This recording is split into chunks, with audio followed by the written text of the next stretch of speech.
आर्थिक गुन्हे शाखेकडे एक तपास वर्ग करण्यात आलेला आहे।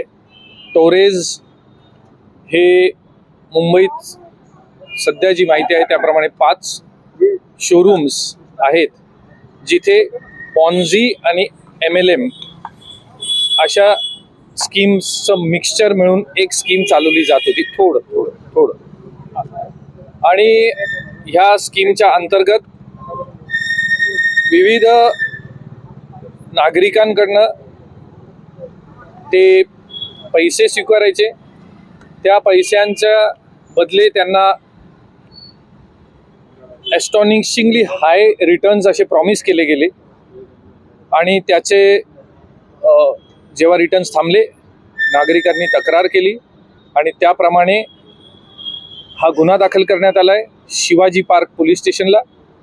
त्याच्यामध्ये MPIDचे आणि चिटिंगचे सेक्शन्स लावलेले आहेत आणि हा तपास सध्या आर्थिक गुन्हे शाखा मुंबई पोलीस करत आहे। या सर्व प्रकारामध्ये काही स्टोन्स लोकांना प्रॉमिस केले गेले आणि त्या स्टोन्सबद्दल एक पर्टिक्युलर स्टोन तुम्ही ठेवला तर त्याचे तुम्हाला एक पर्टिक्युलर पर्सेंटेजमध्ये रिटर्न मिळतील।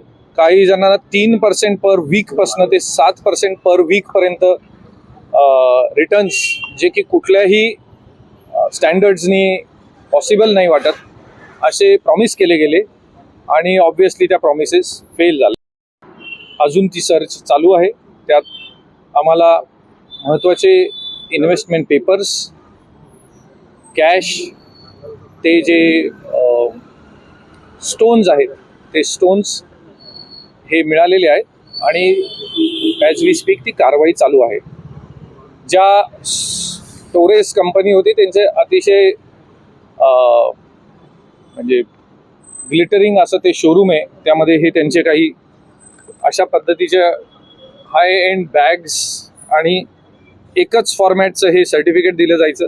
युजली स्टोनच्या सर्टिफिकेटवर त्याचं वजन, कॅरेट आणि वर्ष इतर गोष्टी असतात।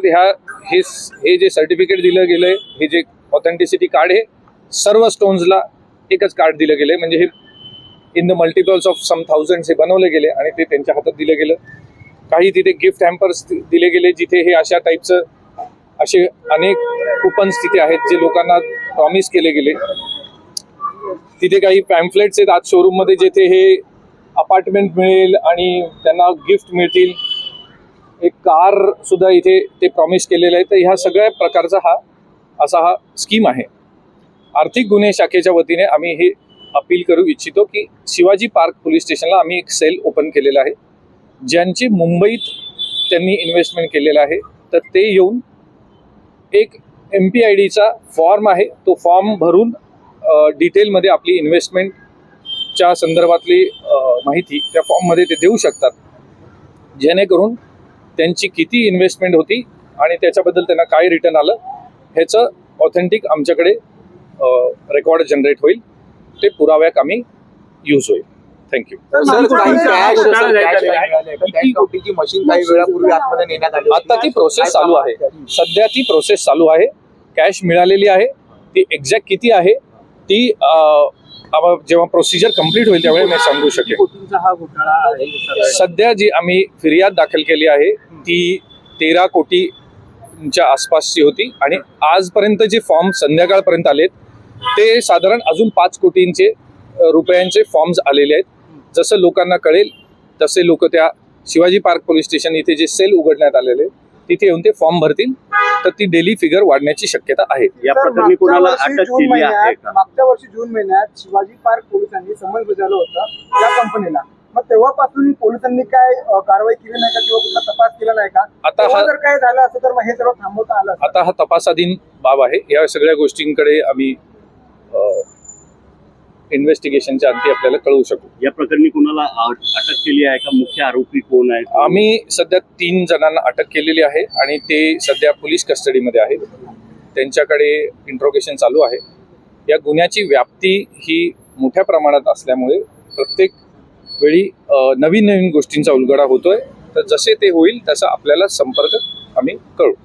जे जे इन्व्हेस्टर्स आहेत त्यांना आशा आहे की आपले पैसे परत मिळतील, त्या दृष्टीने जी लॉफुल आणि लिगल प्रोसेस आहे त्या प्रोसेस प्रमाणे ज्यांचं ज्यांचं ड्यू आहे तो त्यांना मिळू शकतो. सर्व तोपरे जे कायद्याने इन्व्हेस्टर्सच्या हितासाठी जे जे लागेल ती चौकशी केली जाईल.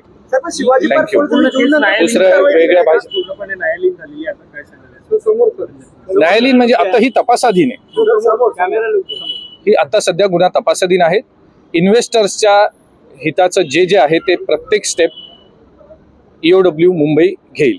थँक्यू. सर, जून नंतर काहीच कारवाई झाली नाही का? सर हिंदीमध्ये हिंदीमध्ये घ्यायचं टोरसतर्फे इंस्टावरती टाकण्यात आली होती की कार्यकर्ते म्हणजे ते कर्मचारी होते त्यांच्याकडे रॉबरी झाली असं काहीतरी रील्स होती. मुंबई आर्थिक गुने शाखा के पास एक ऑफेंस वर्ग किया गया है जो इनिशियली रजिस्टर किया गया था शिवाजी पार्क पुलिस स्टेशन में. इस ऑफेंस के तहत MPID के सेक्शंस और चीटिंग के सेक्शंस लगाए गए हैं. जो प्राथमिक हमको इन्फॉर्मेशन मिली है और जो अब तक की तफ्तीश में सामने आया है उसमें टोरेज नाम की एक कंपनी खोली गई.